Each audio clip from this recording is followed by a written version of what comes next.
Paano gawin ang yogurt sa ibang paraan naman po para maging ganito ka thick yung ating yogurt? Madali lamang po ito.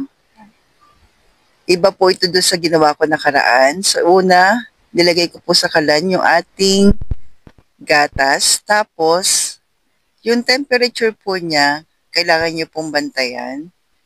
Mga nasa 84 po Celsius yung kailangan po nating init. Paano pag walang panukat? Yan po, ganito dapat yung gatas, yung malapit pa lang kumulo. Pero hindi dapat pakuluin ha, yung malapit pa lang. Then after ng palalamigin natin hanggang 44 Celsius po, 44.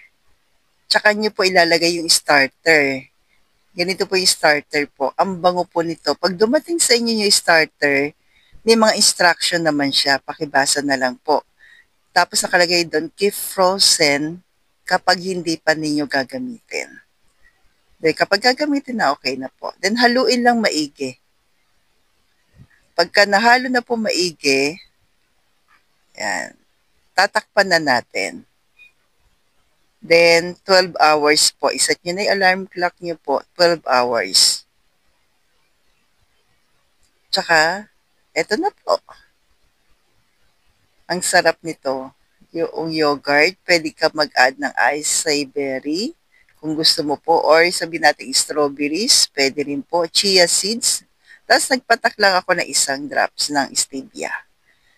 Naglagay din po ako ng chia seeds po.